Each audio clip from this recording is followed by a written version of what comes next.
Good morning, everybody, and welcome to this meeting of the Metro Inner Development Assessment Panel. I declare the meeting open at 9:33 a.m. I acknowledge we're hosting this meeting on the traditional land of the Whadjuk people of the Noongar Nation. We acknowledge the Aboriginal people as the traditional custodians of Western Australia, pay respect to elders past and present, and the ongoing connection between people, land, waters, and community.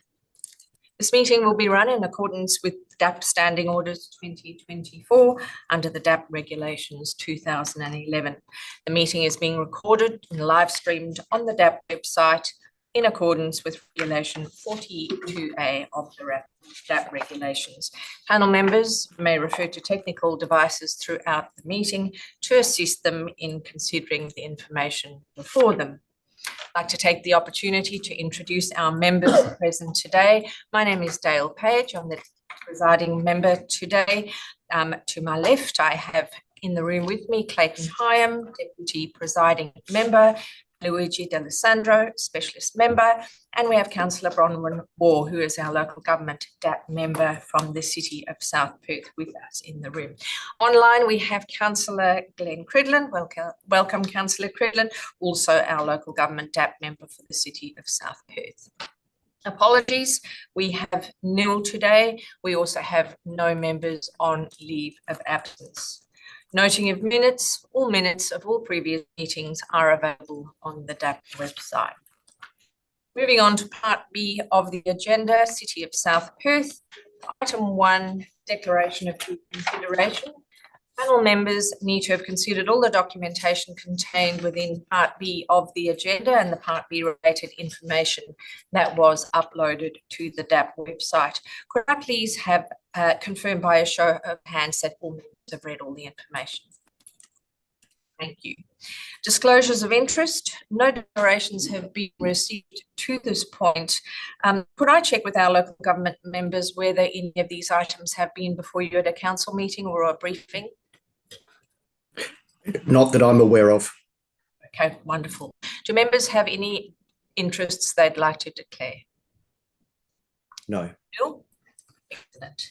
Thank you. Moving on then, item 3, Form 1 DAP applications. Our first item today is 3.1, lot 298, number 61, Edgecombe Street, Como, proposed 9 group dwellings, DAP number 24/02792. We have one presenter on this item today, Tom Hockley from Aladdin and Associates, who is speaking for the recommendation in the report. And I believe Tom is joined by Justin Carrier from Architects, Justin, and Brett Garrett from the Griffin Group. But I think there is more than one Griffin shirt over there. Welcome to you all. I remind you that in accordance, please come forward. I remind you in accordance with clause 482 of the DAP Standing Order 2024. Tom, your presentation is limited to 3 minutes. We've read the information you've sent through. You know the drill. So maybe just stick to the salient points for our benefit. I will call to time when we get to 3 minutes. Over to you. Thank you very much. Thank you, Member of House, for the opportunity today. Yes, as I said, as you mentioned, we have Justin Carrier and Chen Say from Carrier Architects with us, and Brett Garrett and Anthony Rizicella from Griffin Group, both available to answer questions. So look, I'll keep it brief. The proposal responds to the vision for the site within the Devil Quarter under the Cambridge Plan, which is a guiding framework. The prefabricated modular townhouse building typology for dwelling diversity, while also contributing to increased dwelling yield in support of density targets. The proposal is largely consistent with the development requirements relating to building height, open space and lot boundary setbacks, which will assist to continue to build form within the anticipated development envelope under the H4 zone. The City's DRP has reviewed the proposal and their recommendations have been incorporated into the revised plans for you today. The DRP has commended the proposal being of high quality, achieving and in some instances exceeding the requirements under the design principles. In closing, I just wanted to thank the City officers for their active engagement through the assessment process, as well as the officer's report, recommendation and conditions. And we respectfully request the panel support for the proposal today. And I'll leave it at that. Thank you. Thank you, Tom. Do any panel members have questions of Tom? Councillor Cridland, I might start with you online. Do you have any questions of this presenter? Yes, I do. Now, I understand there's a car stacker, which is going to be used for each of the units. Is that right? There's to provide for parking for 2 vehicles for each unit? That's correct, yes.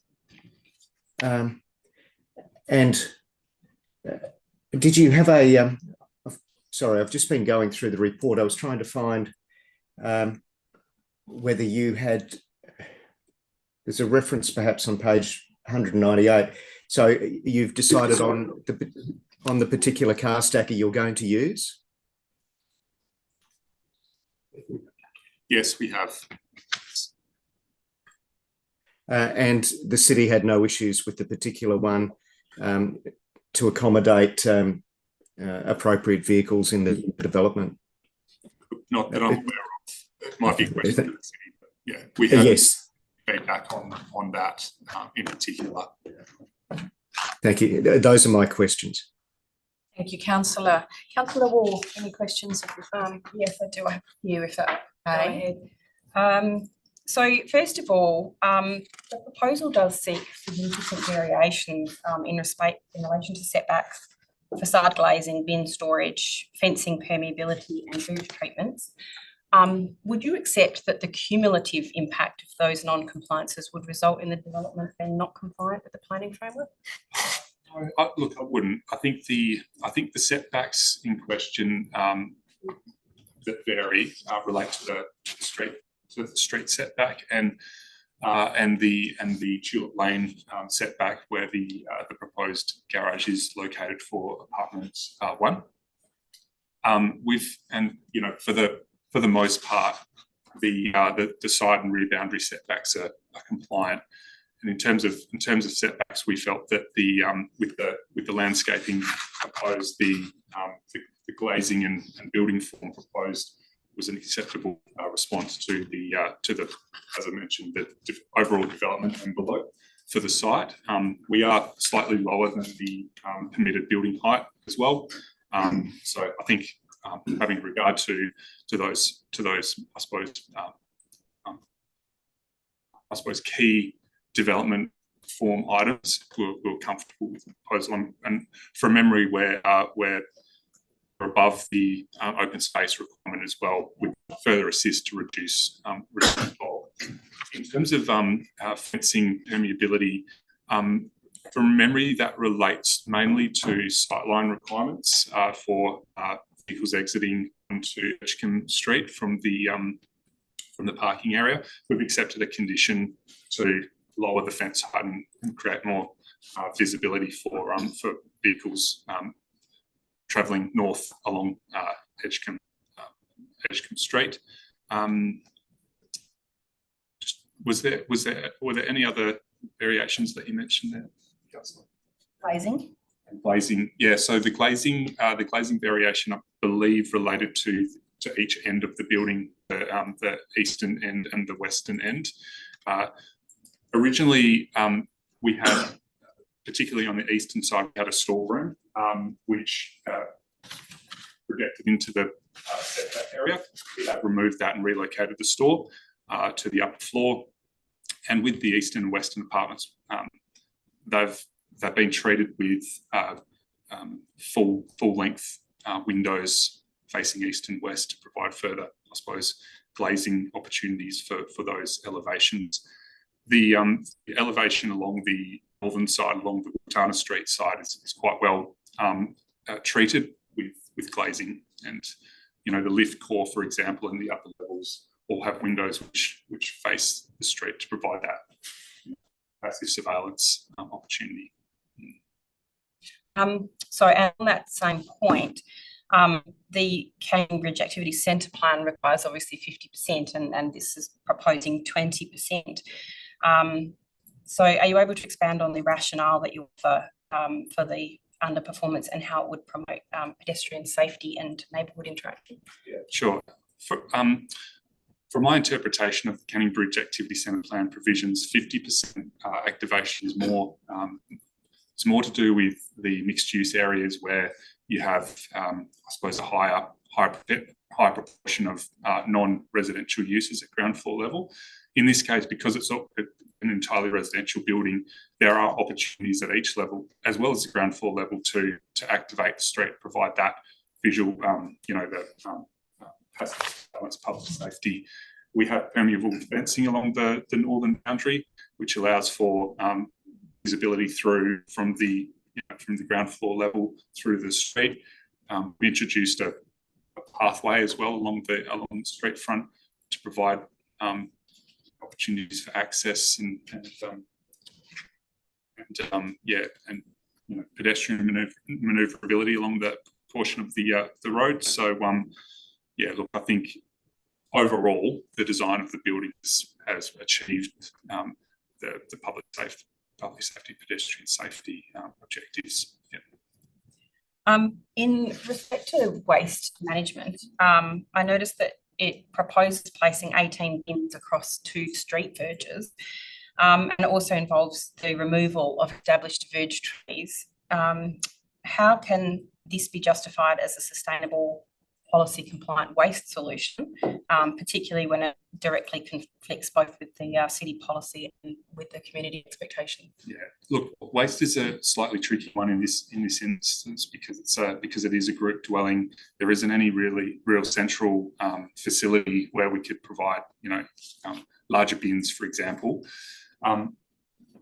We've tic-tacked with the city on this about where the waste will be collected from.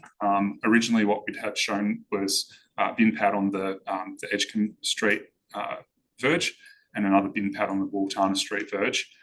The latest advice from the city in relation to this is that the preference is to have bins stacked on the Waltana Street verge for collection. There's a preference against any bin pads because the section verge is relatively flat.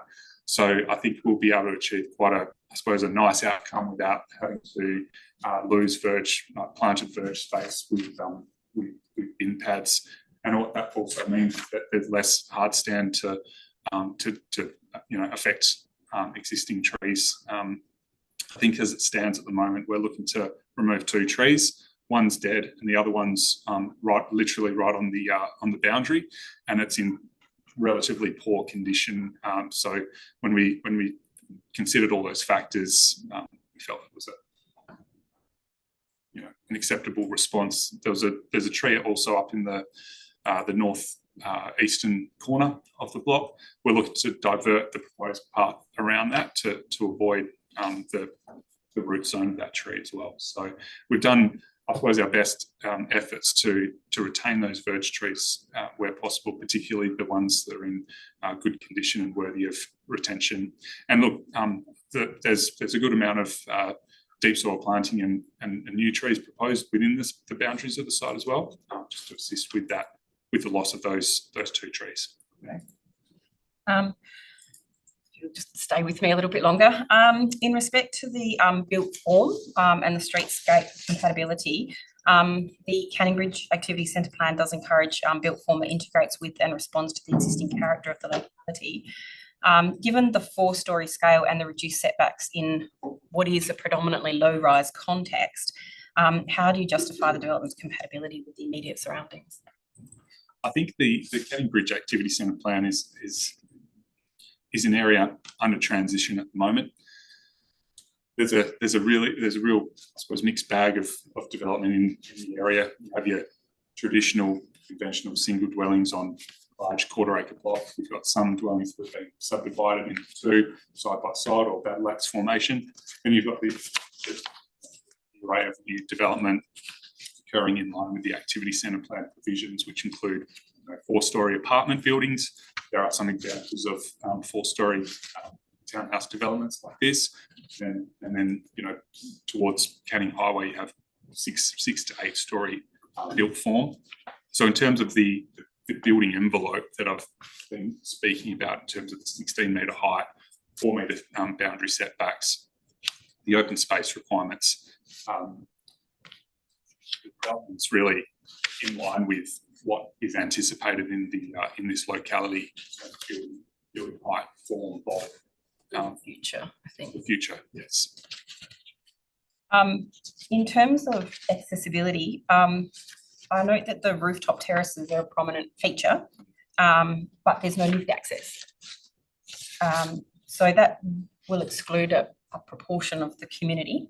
Can you tell me why universal accessibility wasn't incorporated, and whether in your view that would undermine the design principles under SPP 7.0 in the livable housing design guidelines? Sure, no problem. Look, just setting aside the roof terrace for the time being, we can achieve the silver level design requirements for 2 of the 9 buildings, which require accessible entrances to the building, and passageways of a certain width, bathrooms of a sufficient size to accommodate wheelchair access. And we do have the lift function that does provide access across all internal floors. The ground floor level open space is fairly well appointed. So in the absence of access to the roof terrace for the silver level apartments, we felt that was acceptable in regard to the objectives. The access to the roof terrace with the particular type of lift proposed is difficult. We have explored relocating the lift core to see if there was another alternate location to position the core to enable access to the roof. Because of the way that the buildings are laid out and that the footprint and where the stairs are located, there wasn't really a solution.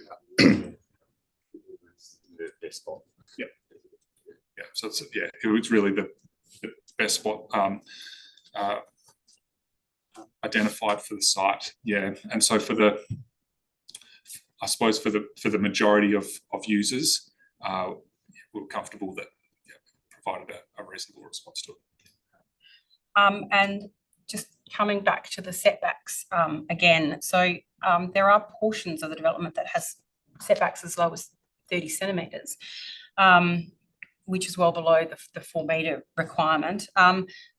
Can you give me the justification for the variation and pointing to some public benefit that could offset the impact on what I consider as quite a bulky development in the environment? I think if the setbacks, the smallest or the most reduced setback I think you're referring to might be the section on the corner of Edgecombe Street and Waltana where we're providing the truncation, where the building does come close to that truncated boundary. As I mentioned, there's also a variation to provide access to the ground floor garage for Unit 1 off Tulip Lane. For the most part, though, in terms of the height of the building from first floor upwards, we are largely compliant with the street setback requirements for the building. The access onto Tulip Lane and into the common driveway to the rear requires ramping because there's a level difference between Tulip Lane and the proposed height of the driveway. So there wasn't an opportunity to position the garage for Unit 1 with direct access from that rear lane, the rear driveway, in the same way as we've done for the rest of the units. So that's why the outcome has been achieved on Tulip Lane. I think in terms of the interface between the garage and Tulip Lane, a lot of the buildings, probably for the most part, the large majority of buildings don't front Tulip Lane. It's a sort of a secondary road, so the streetscape interface there probably don't have the same sort of amenity considerations as something like Waltana or Edgecombe Street would. Those are Ultana and Edgecombe are the elevations and streetscape interfaces that we've really focused on. So, look, I think in terms of the public benefit, as I mentioned, it's a vacant site. We're contributing another 9 dwellings to the locality within a development that's, I suppose, unique. Provides dwelling diversity to the area, and you know, it's an architecturally designed building with a landscaped response that is very much consistent with for the Canning Bridge Activity Centre plan area. So, as I mentioned, DRP have reviewed it. They've provided recommendations, which for the most part we've accepted, adopted, and incorporated into amended plans. And, so I think with the actual assessment process and design review process, we're comfortable that the proposal is suitable for this location. All I've got. Thank you, Councillor. Does any other panel member have questions? Thank you. Just a follow up, Tom, on the lift and the open deck block on the top. Would the lack of the lift going to that level prevent you from, you mentioned silver level, but what about the platinum level? Does that inhibit? Would it prevent platinum level? Yes. I don't have the answer to that. I mean, I think with the platinum level requirement under our codes volume 2, with the silver level, I think it's 20% of the building. 20% of the building in terms of the dwellings achieving it. With platinum, I think 5. We didn't consider platinum because of the bar that's set quite high with that requirement. So, whilst I can't answer the question about, you know, whether having a lift accessing the roof terrace would achieve platinum, you know, the basis for the silver level approach was to look at how we would deal with what we have in front of us, and how we could sort of upgrade those 2 dwellings to achieve the silver level. Yeah, I might just ask. Do you know if we could?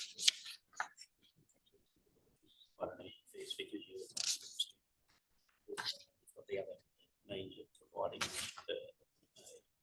siding for the lift. The reason why the lift is where it's at is because that's the maximum height you can put that to build that lift. As far as accessibility to the roof terrace, that can be done by the stair. Right. We have a mechanical. Thank you. So with access to as Brett just mentioned, with access to the roof, there is a mechanical option to allow for the stair to be upgraded to allow for that access up to the roof if necessary. Thank you. The only question I had is obviously, do you have any comments on the conditions that have been imposed? We have been given an opportunity to review the conditions. There has been some back and forth between myself and the city about the conditions, and we're comfortable with their work. Yeah. Thank you. Just a couple from me, thanks, Tom. And you've addressed this, but I just wanted to make it perfectly clear. The issue of building height was raised as an objection to the development, but height is not a matter that requires any exercise of discretion because it does meet the requirements of the planning framework. Is that correct? That's correct. Yes. The issue of overshadowing and overlooking was also raised. Could you comment on that for us? Yes, certainly. I'll start with overlooking first. We have reviewed the plans and addressed the overlooking that was raised. I believe that was from the kitchen window. We've included screening or glazing elements to address the overlooking to the south. In terms of the overshadowing, the current building as it's proposed overshadows, I believe, 77% of the adjoining sites to the south. And notwithstanding the overshadowing in this area, we did look at it because it was raised as part of one of the objections. What we did was we actually modelled a compliant building with a compliant building height of 16 metres, just to see what difference there would be in terms of the overshadowing. What we found was with a compliant building, the overshadowing would be somewhere in the order of 85% of the site, whereas what we're proposing is 77. So we've achieved that by having a building that's sort of around about 14 metres. Obviously, the rooftop amenities are open structures that allow for some penetration through. So we modelled a 16-storey, 16-metre high building, and that was the result basically. So we are achieving, I suppose, a reduced overshadowing outcome compared to what a compliant building might otherwise provide for. And that, just for the benefit of any submitters that might be watching these, that 77%, that is worst case scenario at a portion of the day. Is that correct? That's correct. 21st of June. Yeah, at 12 p.m. It's not constant. No, it's just at one point in the year. Yeah. Okay. I think that's probably it from me. Unless there are any other questions of the applicant team, I might invite the local government officers to come forward. I believe we've got Courtney, William and Scott Van Allen with us today.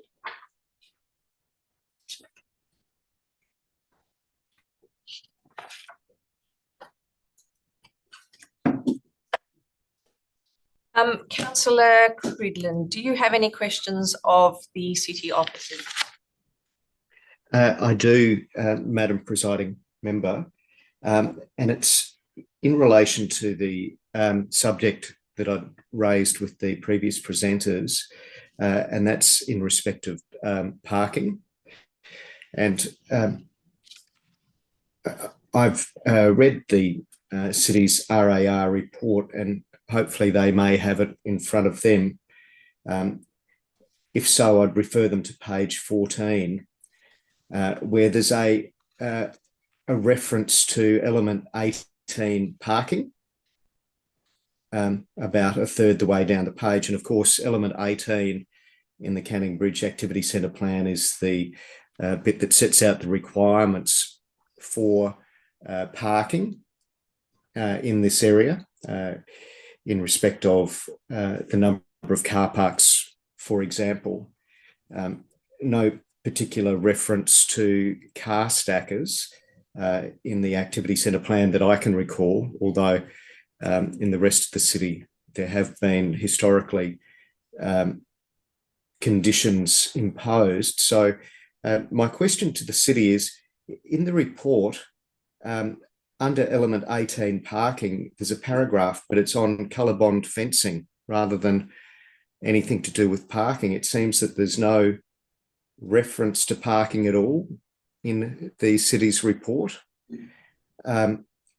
So is there a reason for that? And I assume that the colour-bond fencing reference under parking is just an error.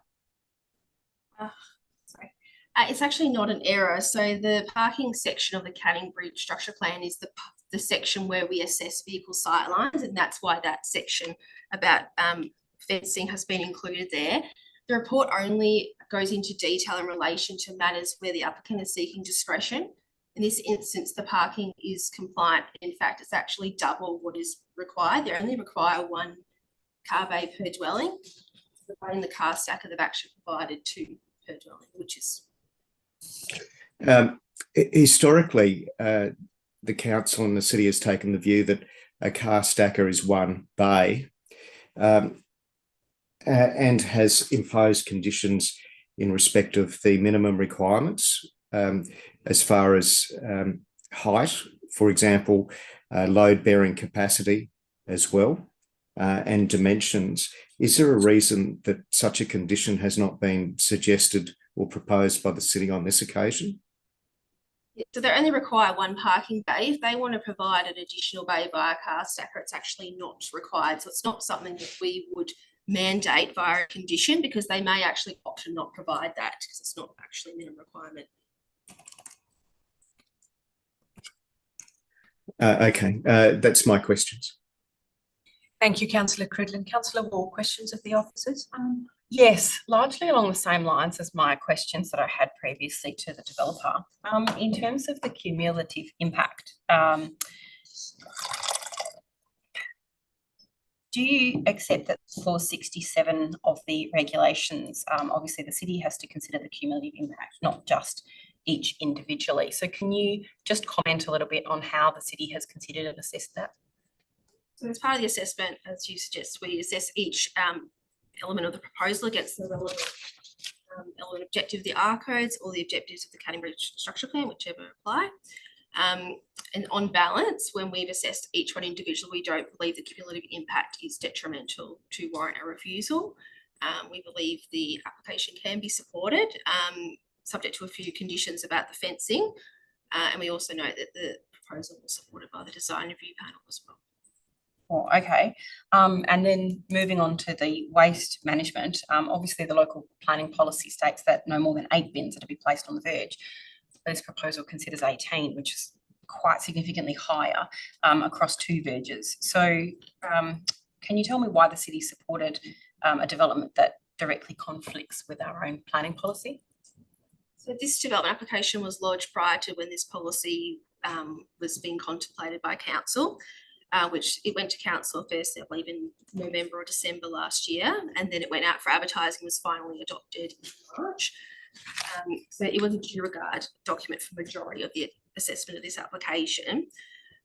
Originally, the bins were split to only have 8 on each verge, but there were traffic safety concerns on how close it was to the Wultana Street intersection. And also there is a large straight tree there, and the lifting of the bins would actually result in potential damage or extensive pruning required to that tree.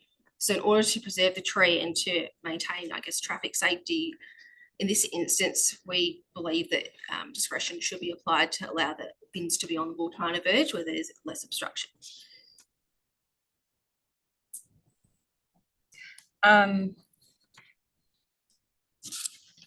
On my colleague Councillor Cridland's comment in respect to colour-bond fencing, given that there is solid colour-bond fencing within the setback, which is explicitly not permitted under our local law, on what basis can you say that this has been accepted or justified?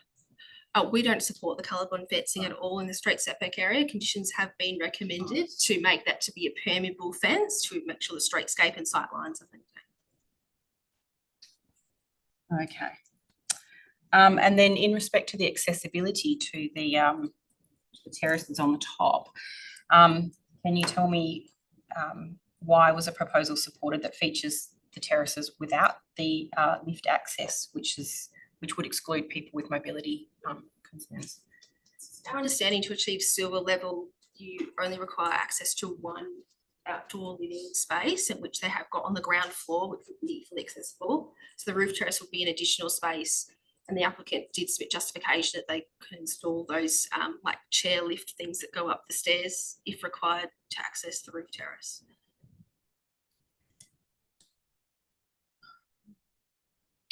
That's what I've got. Thank you, Councillor. Any other questions of the? I have a couple, if that's okay. So looking at condition 2, I was just of the view that it wasn't worded quite as clearly as it could. With the wording relating, and that's under the sub-point 1, would the wording relating to the deletion of the concrete bin pads be better included under condition 27 relating to waste management? Would you be happy for us just to massage the wording of that condition a bit?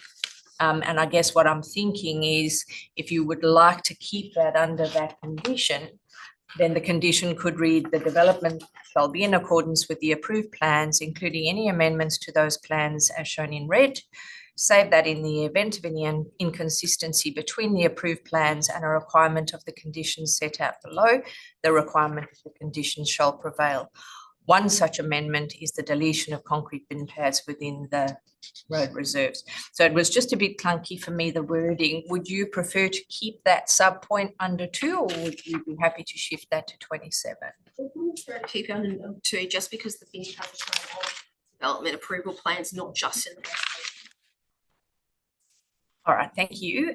Similarly, the first sentence of condition 10 there could potentially be a little bit confusing in the future because it states that the land required on the lot for the widening of the right-of-way is to be widened by 0.5 metre.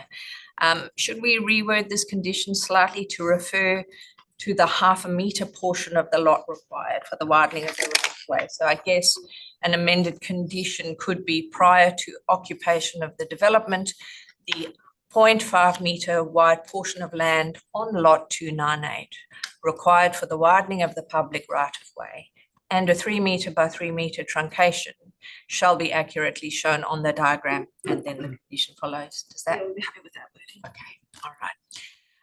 And then lastly, condition 30 is likely a duplicate.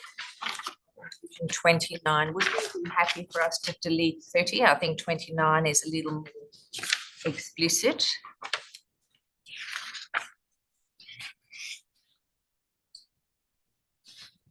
I think that one, we just wanted to make sure that we got certification when they complete the building, it has been done.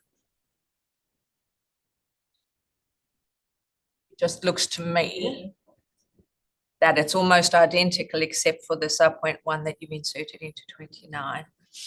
The written certification is covered under 31, but otherwise 29 and 30 are almost identical. Yeah, I guess the difference of 29 is that it's prior to a building permit, and then condition 30 was what was this? I think it was meant to be prior to occupation, but yeah, I agree that is duplication. You probably couldn't.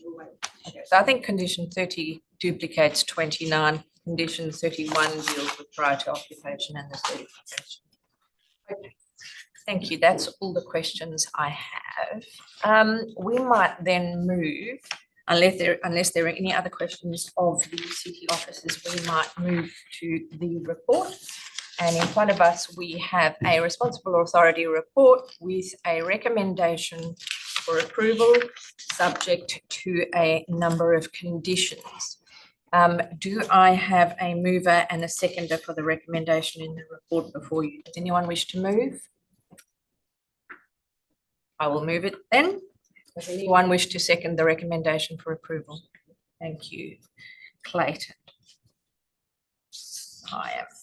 All right, as mover then, look, before I speak to the primary motion, I would like to just move a few minor amendments as indicated in my questions.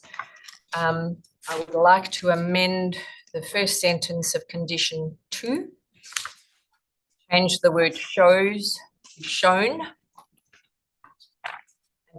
and to move the reference to deletion of the concrete bin pads to the end of the condition. And again, if you'll indulge me, I will just read the condition. Would then read, the development shall be in accordance with the approved plans, including any amendments to those plans as shown in red, so that in the event of any inconsistency between the approved plans and a requirement of the conditions set out below, the requirement of the condition shall prevail. One such amendment is the deletion of concrete bin pads within the Wultana and Edgecumbe Street Road reserves. Do I have a seconder for that amendment? Thank you, Clay. The reason, I guess, for that amendment is just to improve the wording and clarity of the condition without changing its intent or effect. Speak to the amendment. Does any other member wish to speak to that proposed amendment? All right, I might put that to vote. All those in favour of that amendment? Carried unanimously. The second amendment I'd like to make is to amend condition 10. State, prior to occupation of the development, the 0.5 metre wide portion of land on lot 298 required for the widening of the public right-of-way and a 3 metre by 3 metre truncation where Tulip Lane meets Wultana Street shall be accurately shown on the diagram or plan of survey, deposited plan and or survey strata plan, and vested in the Crown under section 152 of the P&D Act 2005 to the satisfaction of the City of South Perth. Such land is to be ceded free of cost and without any payment or compensation by the Crown. Do I have a seconder for that? Thank you, Clayton. I guess the reason for that is, again, just to improve the wording and clarity of the condition without changing its intent or effect. You wish to speak? No, that's. Does any other member wish to speak to that amendment? Or I might put that to the vote then. All those in favour of that amendment? Carried unanimously. Then I'd like to move a third amendment to delete condition 30 because it duplicates condition 29. Do I have a second for that amendment? Thank you, Clayton. I don't wish to speak to it. It's pretty self-evident. Does any other member wish to speak to that? All right, let's put that to a vote. All those in favour? Carried unanimously. Those form part of the primary motion now, and I'll speak to that briefly. I will support the recommendation for approval. I do think the proposal largely meets the requirements of the city's planning scheme and the Canning Bridge Activity Centre plan. There are a few design elements that require the exercise of discretion, but the city's report rightly outlines that the areas that don't automatically meet the provisions of the scheme and the activity centre plan are minor, and they do still meet the objectives of the planning framework, or they have been made conditions of approval that have been recommended by the city. The issue of traffic has been raised as an objection to the development, but this is a proposal for 9 dwellings, and the traffic that will be generated by 9 new dwellings in an identified activity centre will be negligible, and the traffic impact statement received as part of the application and supported by the city confirms this. I think the applicant has responded appropriately to the issues raised by the design review panel pre-lodgement of the application, and the amended plans were then supported by the chair of the panel with comments made that the proposal is of a high quality and achieves, and in some instances exceeds, the requirements of the 10 design principles of state planning policy 7.0. I'll leave it there. Clayton, as seconded, do you wish to speak to the plan? Thank you, Madam Chair. But just before I speak on the matter, there were a couple of topographical errors which I think must be corrected. On conditions 11 and 31, there were 2 missing after prior. Look, the proposal is generally consistent with the local planning. Also note that it's been through a process with the design review panel, and they have supported it. Also note the community concerns about access and traffic. And in response to that, the applicant did change or modify the plans in terms of the vehicle access arrangements. So I think there was a response to the concerns there. So I'm more than happy with the variations as proposed and the conditions to be imposed. So it gets my support. Thank you. Does any other member wish to speak for or against the recommendation? Councillor Cridland, online, would you like to speak for or against? If I might reserve my position at this stage, please, presiding member. That's fine. I note that Councillor Waugh is about to speak, so That's fine. I might just listen to her first, if that's okay. That's okay. Councillor Waugh. Thank you. Thank you for the opportunity. I have approached this as best as I can in a balanced and considered way, recognising both the intent of the planning framework, and I do recognise the genuine effort of the applicant to respond to the feedback. And so to start with, I just want to acknowledge the features of the proposal that I think are very commendable and reflect the alignment with the planning framework. And so firstly, that it's broadly consistent with the Canning Bridge Activity Centre plan, and that does support increased residential density and a diversity of housing types in infill locations such as this. I also appreciate the use of the modular construction, the articulated facades, glazed frontages, and the inclusion of the landscaped courtyard and roof terraces, demonstrating a clear intention to improve the visual interest and contribute positively to the streetscape. The The proposals responded very well to the design review panel, incorporating the improved setbacks, the enhanced visual permeability and bicycle storage. And I appreciate that this does reflect a willingness to work with the planning process. And the sustainable measures, including the 7.6 star rating, the solar PV systems, and commitment to livable housing, silver and platinum standards are very much welcomed. I accept what has been said about traffic, and although additional trips are generated, the relocation of the access points demonstrating responsivity to community concerns, and in terms of the public art contribution and the waste consolidation efforts, they do broadly reflect alignment with the city's position.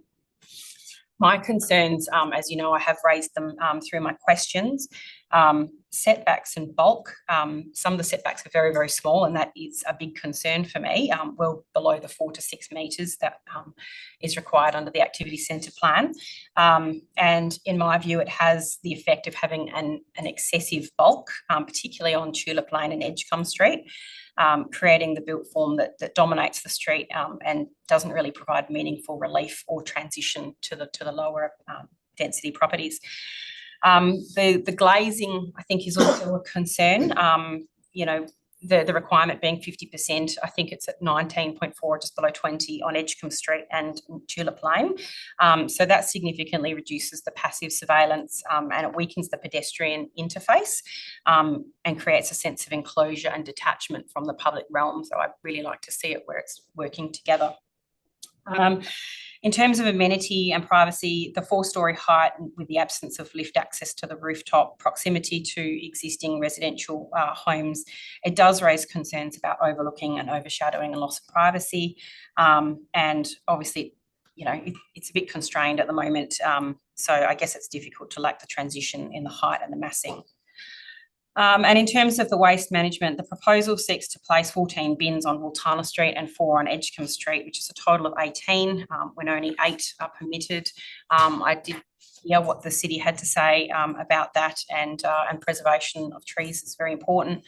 But we have got the removal of 2 established verge trees and the installation of hardstand concrete pads, which I think does go some way to undermining the amenity and ecological value of the verge and directly conflicts with the treatment and livable streets policies. The absence of lift access to the rooftop terraces and reliance on compact car stackers does introduce concerns for long-term accessibility. I accept that there's only 1 car bay required, but we have had proposals who have been approved for 1 car bay and then come back and had another one. So I am grateful that you've made provision for 2 car bays. So ultimately, I do see that while the proposal seeks to deliver density and architectural interest, I think it just falls short in a manner that is respectful of the context and compliant with the framework. So the non-compliance with the setback and facade glazing and the excessive number of verge bins and removal of trees, together with the bulk scale and amenity, I think results in a development that is potentially a little bit overdeveloped and inconsistent with the planning framework. So for those reasons, I will not be supporting this development. Thank you, Councillor. Any other member wish to speak? I'd like to speak for it. In my view, the development is consistent with the planning scheme and the Canning Bridge Activities Centre plan. I'll support the variations with the proposed conditions, and most of the variations, or all the variations, are adequately considered and covered by council officers. So in that aspect, I'll be supporting. Thank you. Any other member wish to speak for or against, Councillor? Thank you, Madam Presiding Member. I've listened very carefully to the questions and the answers from the presenters, and I've considered the report carefully. In some respects, I feel this development is as contemplated by the activity centre plan, which is to increase density in this area, and to some degree the type of buildings are dictated by the sort of lots that we have, which are the old traditional 1/4 acre rectangular lots. and it is, this is in some ways an interesting design, in that it's not a set of units as we first had when applications were made to this area. But it also has deficiencies in respect of passive surveillance and street safety. It has some issues with setbacks. It has issues with access to the roof, and it will also contribute to certainly an ugliness on the verge as the area gets denser. And on rubbish collection day, we will be not a city of livable places and beautiful spaces, but rubbish bins, I fear. But is all of that enough to say no? Within myself, I'm struggling, and I'm sitting on the fence, but I know that I'm going to have to lift my hand one way or the other in a minute or so. Thank you, councillor. All right, we've all had an opportunity to speak to the motion. As mover, I do not wish to add anything more to the debate. So let's put the recommendation for approval as amended to the vote by a show of hands. All those in favour? 3 against? 2. Thank you very much. Moving then on to item 3.2 on our agenda today, lot 500, number 28 Lyle Street, South Perth, 23-storey mixed-use development, DAP number 24/0282. We have 2 presenters on this item today. We have Michael Wicecki. I hope I pronounced that okay. And we also, Michael is a local resident and representative who is speaking against the recommendation in the report. And we also then have Dan Lees from Element Advisory speaking in favour of the recommendation in the report. All presenters, I remind you that in accordance with clause 482 of the DAP standing orders, presentations are limited to 3 minutes. As you heard before, we've read everything you have submitted, so I will call you to time when I get to your 3 minutes. Over to you. I do have a presentation, if that's up on screen.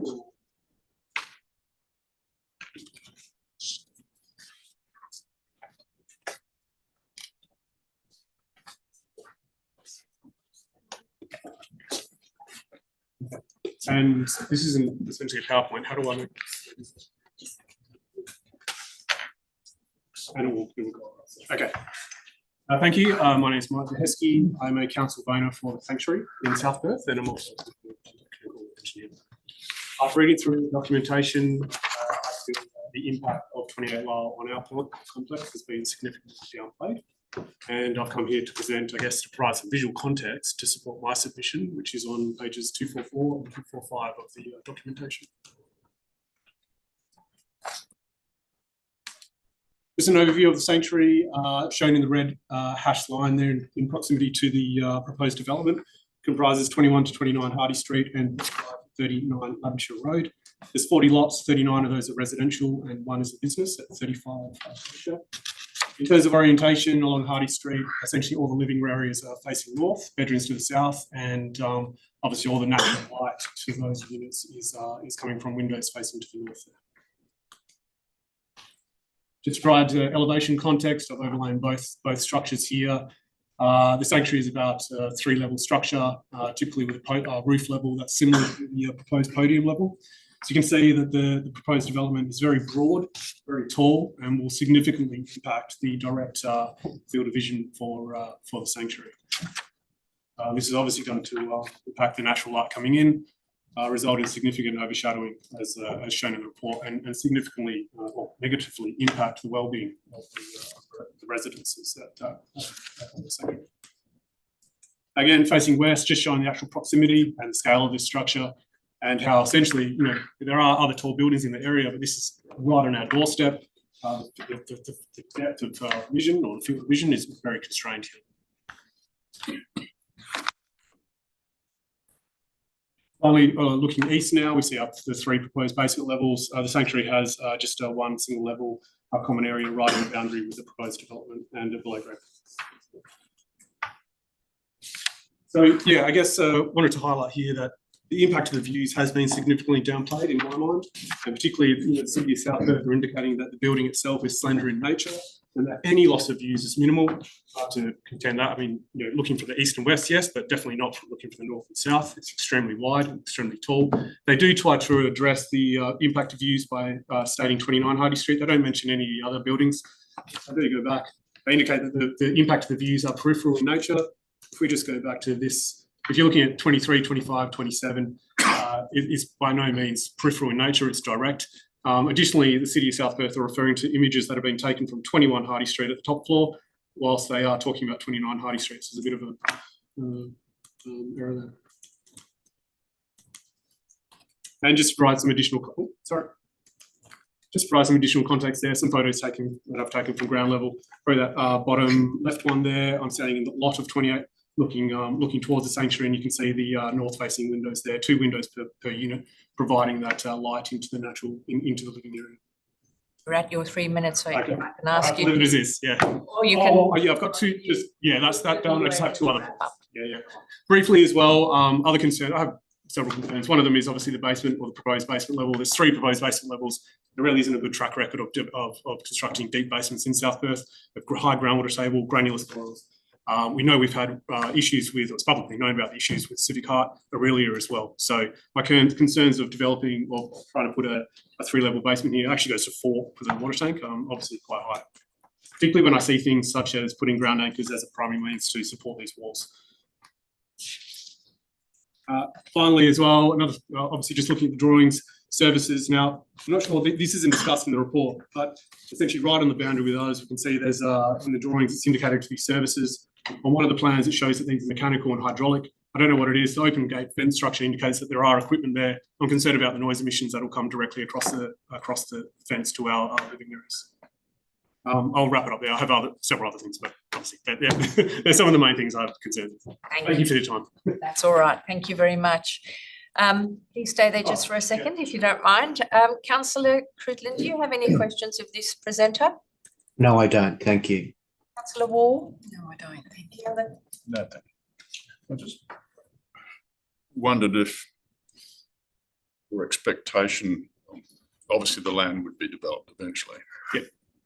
And I'm guessing anything over 4 levels would have impacted your views. Yeah, I mean, I think it's 2 things that the report indicates in the loss of skyline, city skyline. And yeah, Civic Heart did a bit of that. But I think it's not necessarily the loss of the city skyline. It's actually the field of view. Now, at the moment, there are high rises in South Perth naturally, but they're quite strategically positioned. You look at one Richardson that's gone up. You know, the rear of it is one Richardson Park and the freeway. That's impacted by its overshadowing. Civic Heart is on an island surrounded by roads. In a way, its overshadowing impacts the bowling centre and the park adjacent to that. This is right on our doorstep. It's a 90-metre high structure, and it's very broad in the north and south. There's nothing slender about it, unless viewed from the east and west. You know, I understand that it needs to be developed, but this is there is no. It's going to wall in the residents. You'll create a feeling of being walled in. So yeah, I understand it needs to be developed, but something of such massive bulk, it just seems excessive. Can I just ask a follow-up before I hand, because it sort of speaks to the same issue. The planning framework that applies to the site, I guess as of right, allocates 15 stories to this site. So this panel would have a hard time saying you can't have 15 stories.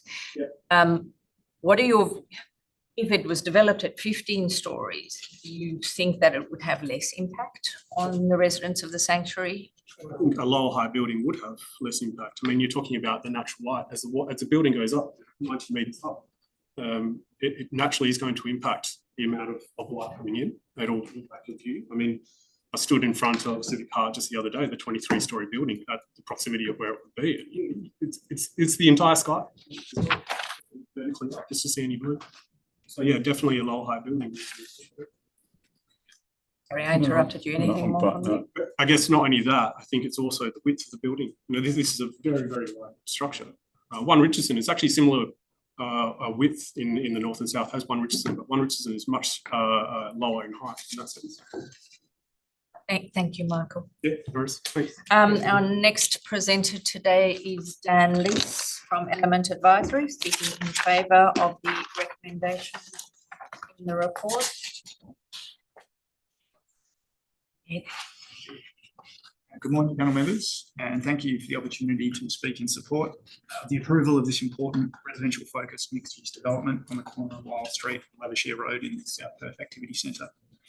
The proposal provides a true mix of complementary land uses with a ground floor cafe to address the street corner, 19 residential aged care suites and a medical centre on level 1, and 102 apartments above across a range of typologies. This land use mix supports the opportunity for residents to age in place and transition to a level of care over time as may be required. This 23-storey building has been designed as per the Tier 1 controls of the planning scheme and follows on from the previous development approval for a 38-storey building that still remains valid. The proposal has undergone a rigorous assessment by the city's planning team and the design review panel, with the crucial awarding of design excellence having been achieved as required by the scheme for 23 stories. The concluding remarks of the final DRP chairperson review commended the project team for the collaborative approach to design review and found that the proposal will provide a high quality public domain with a distinctive and high quality architectural expression. The city has also supported the proposal from a land use and built form perspective, recommending approval subject to fairly typical conditions. As set out in my deputation form, we are requesting some minor wording changes to conditions 3, 10, 24, 42, and we understand that the city is in agreement via our discussions. We're also requesting a minor wording change for clarity to condition 25, which relates to Green Star at building permit stage. I'll take my request form as read and not repeat the rationale, but happy to take any questions on those. We do take issue with condition number 18, which requires the payment of $28,500 for a calculated shortfall of 5 commercial car bays. We would respectfully request that this condition be deleted from any approval granted today. We're providing 1 car bay per employee for the aged care and medical centre facilities on level 1, 13 bays for 13 employees. We're also providing 9 car bays for visitors to these facilities, and these are separate and in addition to the 13 residents. The city's calculation of the 5 bay shortfall is based on 2 bays per 100 square metres of net lettable area. We say that the parking requirement for the ground floor cafe should be waived entirely, as basement level parking is not typically provided for ground floor food and beverage patrons in activity centres. And by omitting this area, the calculated shortfall would be 0.72 of a car bay, so effectively nil. I would say that as a means to reduce the demand for car parking, reducing the actual supply of on-site car parking is considered to be a strong influencing factor in terms of changing travel behaviour and entirely appropriate in an activity centre context. You're at your time, if you can. Thank you. Just in closing, we feel this proposal presents a really exciting opportunity to deliver a contemporary redevelopment that is entirely consistent with the city's vision for the precinct. I do have the project team with me today, as you can see. Collectively, we'll have any questions. I'd also be pleased to respond to the comments from the previous speaker. Thank you for that. Councillor Cridland, any questions of the presenter? I do, thank you, presiding member. In respect of the medical centre on level 1, I think it is that entirely for the internal use of the aged care facility, or is that a public medical facility as well? They'll be open to the public as well as the on-site residents, Councillor. Thank you. Any other questions, Councillor Cridland? Not from me, thank you. Councillor Wall. Yes. Okay, sorry, this just follows on from a question a comment from Mr. Wicecki earlier. Can you just explain to me what strategies have been adopted to mitigate the overshadowing and the privacy concerns for adjacent properties? I might start on the visual privacy. So with reference to one of the slides that the previous presenter included, which was the section view, which showed the height of the tower and the existing buildings on Hardy Street. The ultimate building to building separation will be approximately 18 metres from the podium of this proposed building and those existing dwellings on Hardy Street. As for the tower, the building to building separation distance would be approximately 24 metres from the closest balcony, which is consistent with the building separation acceptable outcomes of the residential design codes. As for overshadowing, look, overshadowing is a natural consequence of buildings, of tall buildings. This planning scheme, the planning controls for the activity centre have been specifically created to contemplate tall buildings. There's a question from the presiding member as to the previous presenter about heights of buildings. You know, the scheme has a tiered approach. So a 15-storey building, which is the base or the primary height here, would overshadowing the neighbouring property in the same way, to the same extent that this 23-storey building would for the tier 1 height. Thank you. I'm fairly impressed with what I've read in terms of the intention for the building. Can you just explain how the proposed development contributes to housing diversity and affordability in South Perth? Sure. Well, there is a mix of apartment types, so across the 1, 2 and 3 bedroom sizes. So there are 12 1 bedrooms, 62 2 bedrooms, and 23 3 bedrooms. In addition to those 19 residential aged care suites on level 1, we're looking to provide broadly across the spectrum of build to sell apartments, as well as allowing for residents to age in place and transition to a facility that provides a level of care as may be needed in the later stages of life. So I would say looking at the precinct across the South Perth Peninsula, there are numerous apartment buildings that have been completed, proposed, under construction. Broadly speaking, there is a diversity of apartment sizes and types for South Perth. I can't speak to affordability, but there are 1 bedrooms provided. Clearly, South Perth Peninsula is a really premium location, and the market will naturally set the price points for the different apartment sizes. Can you speak at all to how the construction impacts of noise, dust, traffic management are likely to be addressed? Yeah, yes, I can. Look, as distinct from most other local government planning schemes or development applications, the level of detail that the South Perth Activity Centre calls for when lodging a DA is, in my experience, beyond what you would typically be required to provide for a development application, in terms of needing to provide consideration of dewatering management, construction methodology, and those sorts of detailed construction matters. So the fact that this development application was submitted with a basement construction methodology report, which is agenda attachment number 14, this matter has been considered at a much earlier stage than what you would typically see elsewhere in metropolitan Perth, in my experience. So this has been considered. Clearly, there have been numerous tall towers constructed in South Perth.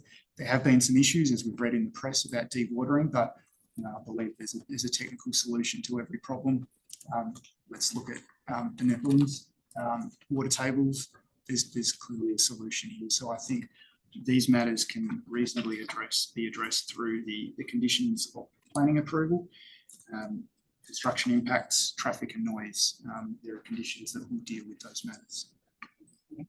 And just the last one, are you able to speak to how the community benefit contribution would be allocated or used? No, I put that to the city. So our client has taken the position to pay the contribution financially to the city for the city to spend in the precinct rather than seek to provide that on site. So we trust the funds will be well spent by the city in terms of the community benefit facilities in the South Perth Peninsula. Thank you, Councillor. Any other questions? Dan, can you just elaborate a bit more on your request to delete petition 18, the cash and move one? Yes. Look, this is a mixed-use building in a, I would say, now established activity centre. South Perth has rapidly evolved in the last 10 or so years in terms of improvements that have come through. Land uses from office to childcare, which is a highly high amenity, walkable. There are trees that provide shade. There are a variety of public transport options, both very in an activity centre such as this. I believe we should be continually providing parking for, in this particular case, ground floor food and beverage tenancies. So my comment there was that looking at these numbers, if we did take the position that no parking is provided for the ground floor cafe, that takes our shortfall, calculated commercial shortfall from 5 bays down to 0.72 of a car bay. I also think that there are management mechanisms, and particularly for a medical centre, there's public parking in the locality. There are ways that travel behaviour, I think, can be influenced and changed for the better, so that people are not feeling they need to drive to each and every appointment that they make. So that could be something whereby if you're looking to make an appointment at the medical centre, there can be a availability system so that you know that don't expect a car bay on site when you come to your medical appointment. So I think this is where we should be going in a maturing city, and particularly an area like this, an activity centre in South Perth, when this area is well provided with pedestrian facilities surrounding public car parking and public transport. So just as a follow-up, it's not the amount of $28,000. That's the issue for your client. It's the planning principle behind requesting it. Is that correct? Does that underpin your objection to it? That's right. Yes, it is. We believe there is a valid, planning argument here to say that it should not be required.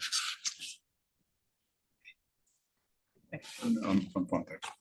The only question I had was about the raised by the previous speaker about the services area adjacent to their block and what it's going to be used for. It says services. Has that been addressed? I know there's a very large acoustic report. Can you tell us about those service areas on the boundary? Well, not on the boundary, just off the boundary. The building does have a pool. It's a large building, so it will have a variety of service, mechanical services that need to be located.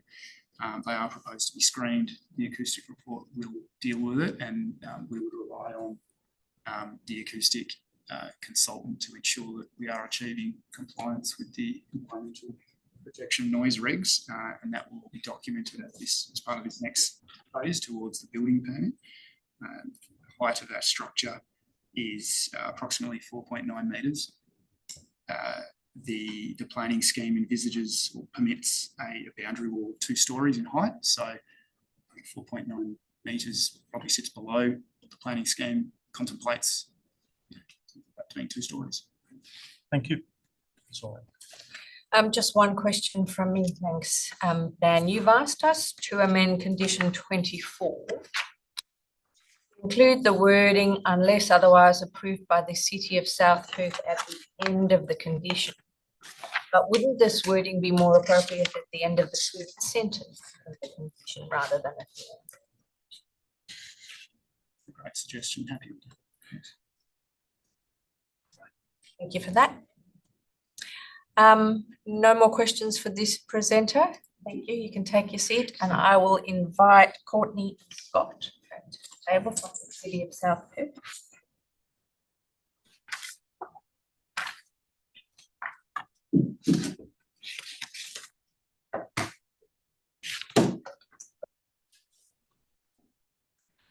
Councillor Cridland, do you have any questions of the city planning staff? Perhaps the first question I was going to ask her is in respect of the last presenter's comments in justification of their application to avoid the $28,500 fee. If the city has any comments on that. Certainly, thank you. So just to provide some context, it is acknowledged that there is a car parking shortfall of 5 bays which relate to the commercial component of the development. In relation to other aspects of development resulting in parking, it is acknowledged there is a 2-bay residential car parking shortfall, and there is a proposal. The proposal will result in the removal of a minimum 3 on-site car parking bays on Lyle Street, to facilitate the new vehicle access point and to provide a clear way for DFAS services for the hard suction booster. So in accordance with the City of South Perth's payment in lieu of parking plan and Schedule 2, Clause 77H of the Planning and Development Local Planning Scheme Regulations, the payment of cash in lieu is appropriate and justified for the following reasons. There is an insufficient capacity of car parking on site due to the site's design constraints and structural layout and basement limitations. It is not feasible to accommodate the 5 additional car bays on site itself through a condition of approval. The cash in lieu mechanism is a deliberate tool embedded in the city's planning framework and the state's planning framework to enable high quality, high density development with walkable, transit oriented precincts, including South Perth. The funds that we have requested as part of the cash in lieu payment are not necessarily for the provision of parking itself, but they can also be used in accordance with the city's cash in lieu parking strategy for investment in infrastructure, which supports the alternative transport methods that the applicant alluded to as well, including the city's use of the funds to install metered parking to increase bay turnover and ability, use of CCTV surveillance to enhance public safety and bay utilisation and efficiency, and upgrades to footpath lighting and bicycle infrastructure and wayfinding signage. This is where the money can be spent in relation to that as well. So should the condition be imposed, the city would likely use the funds in accordance with our strategy to result in higher bay turnover rates to enable greater bay utilisation rather than just reinvesting it into provision of new bays for the site. Just as a follow-up, sorry, Councillor, just as a follow-up before we move on from that issue potentially. How consistently do you apply a condition like that to developments in any of your activity centres? Is it something you always apply, or is it something that you apply when you only think there's merit in it? So it's a merit-based approach in terms of this location. Anyone who's been to Perth Zoo with the surroundings knows that there is a difficulty in terms of trying to acquire parking bays. So we do know there is high demand of car parking in this precinct already. It is identified as well as an issue within the city, and identified in the city strategy that this is something we need to look at. So in this case, it is acknowledged that the development will result in a large number of vehicle movements, and the nature of the land use proposed as well will likely result in individuals requiring vehicles to attend sites, such as the medical centre and aged care land use. Those, I would argue, are probably more car dependent land uses than, say, like the cafe restaurant or such, resulting from there. That being said, though, this is an established mechanism to enable the investment to help mitigate some of the impacts of that long-term car parking to increase that turnover. Thank you. Sorry, Councillor Cridland, back to you. Thank you, presiding member. just when I heard the city's response, then perhaps I misheard, but there was reference to the proposal's shortfall in respect of residential parking as well. Certainly in the report, there's a reference to there being a shortfall of 4 car parking bays for residents, and I think there's a shortfall of 2 residential visitor bays as well. So in addition to the 5 shortfall for the commercial bays, there's a shortfall of is it 6 in respect of the residential aspect of the development? Is that correct?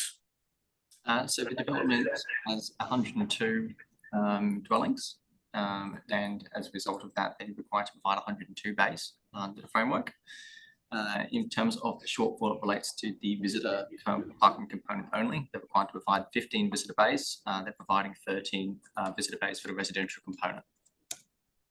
And only 98 of those 102 bays that are currently provided meet the minimum standard sizes. Is that correct? That is correct, yes. Thank you. I have no further questions. Thank you. Councillor Wall? No, I don't have any questions.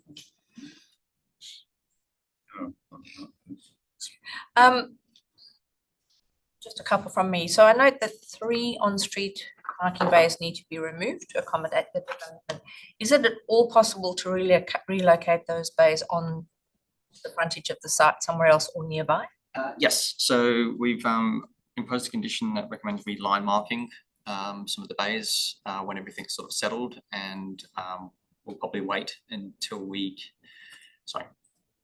in relation to, it's not just the relocation of the new crossover that requires the removal of the bays, it's also the swept paths of the waste vehicles to service the site as part of the basement as well. So we're using the city's large waste vehicle, which is 97 metres in length, in order to achieve the swing in and out of the site safely. We require to remove an additional bay to basically have a clear way to allow that service vehicle. So whilst we acknowledge, I believe that 1 bay will be reinstated, it's not certain based upon the on the ground sort of evaluation by the city's engineering staff. Okay, thank you. And then could you just comment on the minor wording changes requested by the applicant to conditions 3, 10, 24, as well as 25 and 40? To condition 3, I believe there may have been an error in the applicant's report. I believe it's condition 6, with the except for waste vehicles. Condition 3 relates to all works carried out under this development.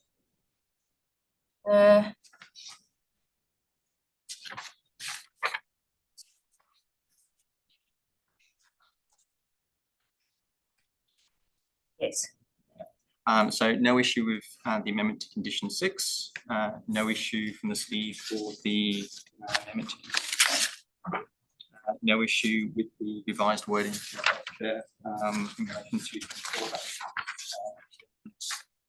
modification as well. In relation to condition 25, the city would like to maintain the word is rather than can be. The requirement is for 5-star Green Star. Compliance is required as can be is seen as ambiguous in relation to that. It is a certified requirement, and it's something that forms the design excellence component of this proposal. Okay, so can you just comment on that one before we move to 42? Can you just comment on the applicant's request then? Change from can be to is. Yes. Is to can be. Can be. They've voiced concerns that it's not possible to actually achieve that by the building permit stage, and it's really only later that that can be verified. So yes, definitely. So the way the city approaches this is they've submitted a sustainability report as part of the DA, which indicates in terms of the Green Star the number of points that they are targeting to achieve that. We would accept at building permit stage a similar report that says, yep, this is what we're targeting as a minimum star requirement, and that clearly demonstrates they will achieve. We're not requiring a demonstration of all the initiatives at the time, just a clear demonstration that they are in fact still maintaining the Green Star strategy and number of points required for 5-star at building permit lodgement.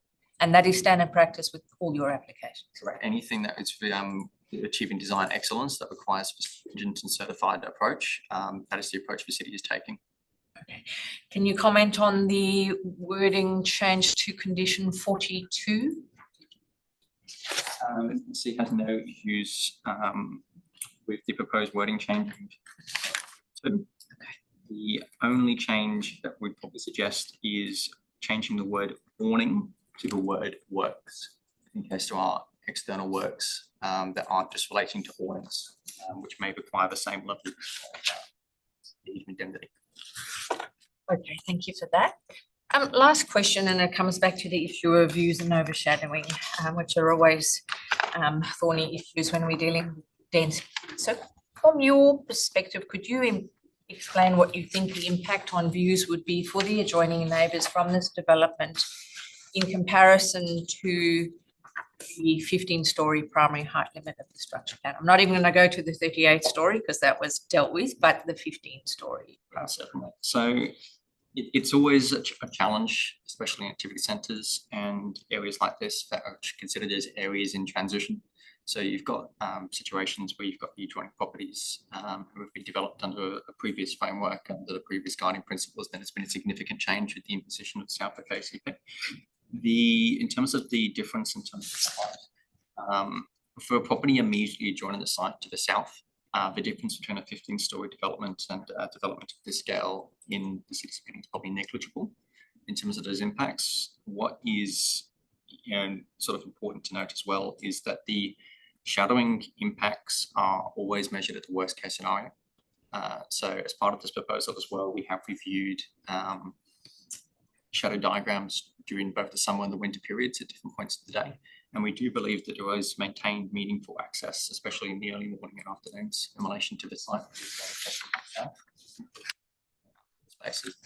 Whilst we definitely acknowledge there will be an impact of the south, we believe the applicant, for appropriate mitigation measures, has mitigated that as much as possible for the scale of the development, having regard to the development potential on the framework. Thank you, Scott. All right, unless there are any other questions of the city's officers, I might move to the recommendation in the responsibility authority report. Could I seek a mover and seconder for that recommendation? Would anyone like to move? All right, I will move it. Can I seek a seconder? Councillor Wall, thank you very much.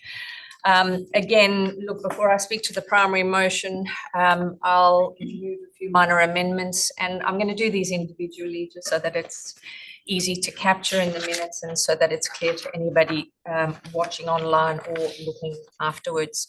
The first amendment, in line with the applicant's request, is to amend condition 6 by inserting a semicolon after the wording waste vehicles. Do I have a second? Thank you, Clayton. The reason is this will clarify that only service and or delivery vehicles are subject to the specified time restrictions. Does any member wish to speak for or against that minor amendment? No. Let's put it to a vote. All those in favour?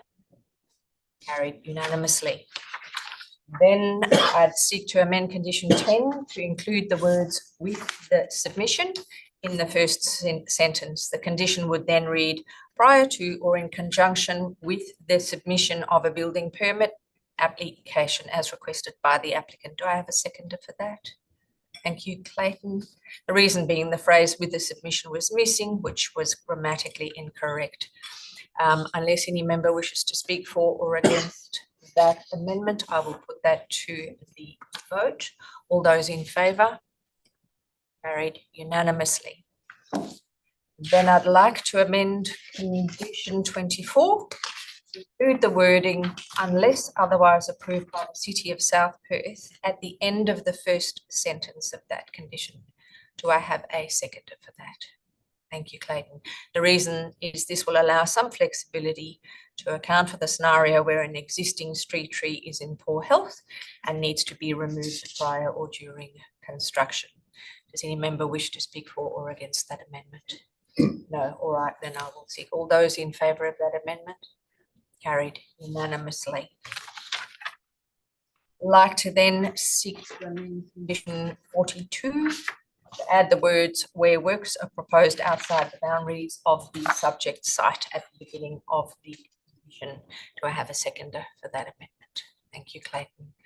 The reason for that, there is potential for awnings or other works in the road reserve to be contained within the boundaries of the subject site due to city's potential future plans for the widening of the Lyle Street Road pavement, and this would that no deed would be required for those works. Unless any other member would like to speak for or against that amendment, I'll put that to the vote. All those in favour? I'll then be moving on to the primary motion. I will support the recommendation for approval. From a land use perspective, even though the medical centre, and that was a good question that Councillor Fridland asked, even though the medical centre will be accessible by other members of the community, it is considered, or I consider it to be incidental to the residential aged care facility use. So I'm comfortable that all those proposed uses are suitable in this location. The proposal has been thoroughly reviewed and refined through 4 sessions with the city's design review panel, and the panel was comfortable that the proposal meets the design excellence eligibility criteria to be considered against the Tier 1 development controls of the structure plan, including height, and the City of South Perth agrees with this position. In relation to height, I think it's worth reinforcing some of the commentary in the city's report, which I agree with. This site is in the centre of the high building typology precinct of the structure plan. It's not on or near the boundary of adjacent areas designated for lower heights. It's right in the centre next to the Civic Heart landmark site, and where taller buildings are expected and contextually appropriate under the planning framework. The other key issue I want to address is loss of views, and I do understand the submitter's concerns about loss of views, but I don't think that the loss of views that will be impacted by this development warrant refusal of this application, particularly given I feel in terms of overshadowing and loss of views that a fully compliant height under the base height controls of the structure plan, which has been debated, agreed, and sets the tone for the future development of the area, would cause similar impact. The planning framework applicable to the site and the test for views of significance are clear, that views don't have to be preserved, but there should be some reasonable maintenance of views. And I do feel that the design of this building has attempted within the broader plot ratio and height requirements to do as much as possible in that case. I just want to go again to height and scale. The site is in a high density precinct, and although planning decision makers shouldn't make decisions based on previous approvals, I think the fact that this is 15 stories lower than the development that was previously approved should be a positive in some way in terms of amenity. Another issue that has been raised by some submitters is traffic, but again, this site is located in a high density area under the structure plan, and that structure plan would have been developed based on analysis of how much traffic this area could handle, and in the case of this DA, it's going to increase the number of vehicles using the existing road network by 1.8%. The traffic impact statement submitted with the application suggests this is well within the carrying capacity of the network, and the City of South Perth engineers agree with this. So all in all, I feel the proposal satisfies the objectives of the structure plan and the relative objectives of the codes, and it aligns well with the vision for the development of this precinct, so I'll be supporting. Would the seconder like to speak, Councillor Ward? Yes, thank you. I am going to support this proposal. It is a well-considered and architecturally refined project that aligns with the objectives of the South Perth Activity Centre Plan. In this way, it delivers much needed housing diversity, including the 1, 2 and 3 bedroom dwellings, as well as an aged care and a medical facility, which in my view is a clear nod to our community's evolving needs. The proposal has in addition achieved design excellence under the Tier 1 and demonstrates a strong commitment to sustainability, targeting a 5-star Green Star rating and incorporating the 100 kilowatt solar system. As the mover said, the slender tower design and the thoughtful setback aims to preserve important view corridors as much as it can. It is a very difficult task to do in a high density development area, and I do applaud the attempts to minimise the impacts on the adjoining properties. But I also want to sincerely acknowledge the concerns raised by residents, particularly around the building height, the privacy, the parking and construction impacts.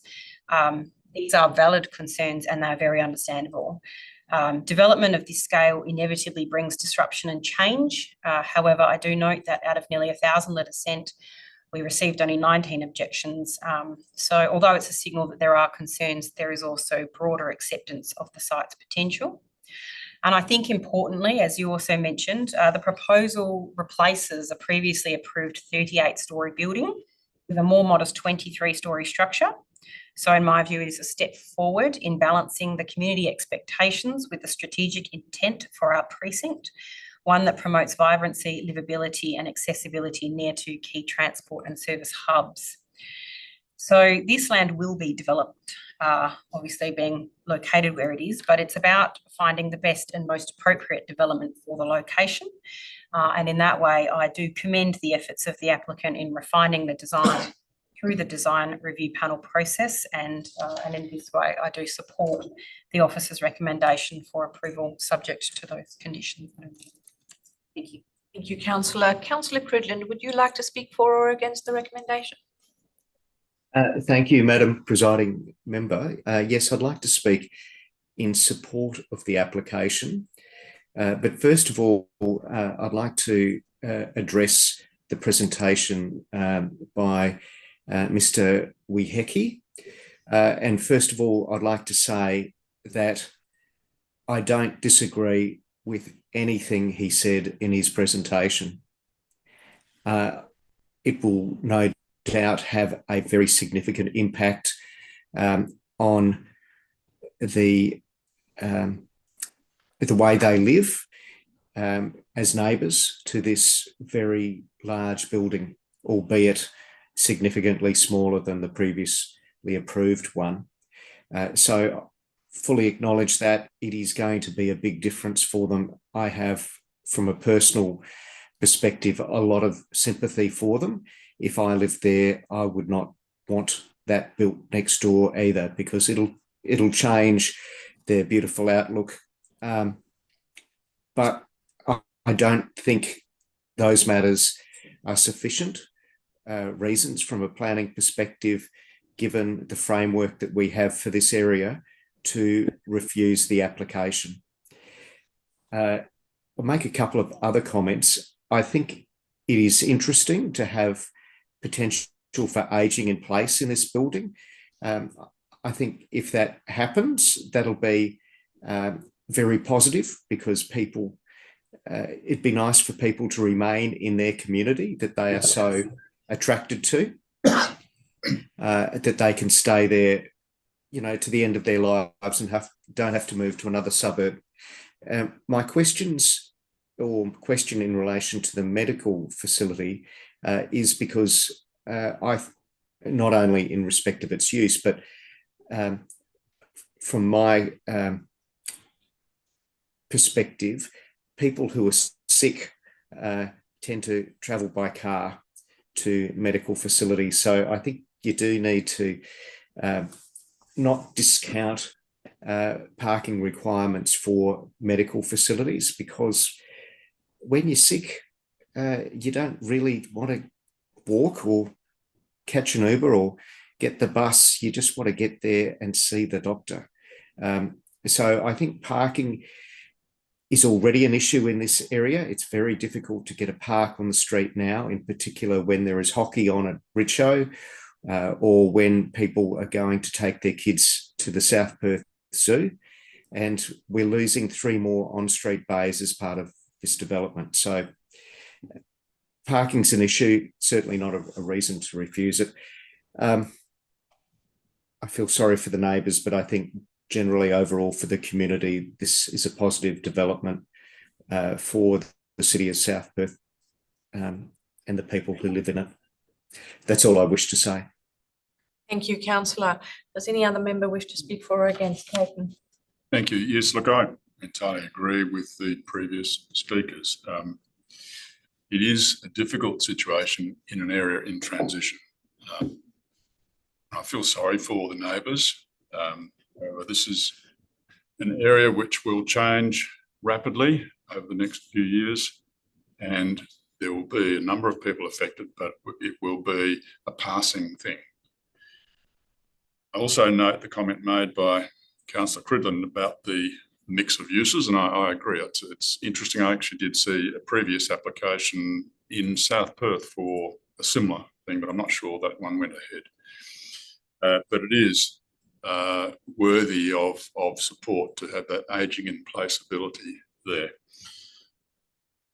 I also note that the proposal is in line with the objectives and intent of the South Perth Activity Centre Plan and the Richardson Character Precinct.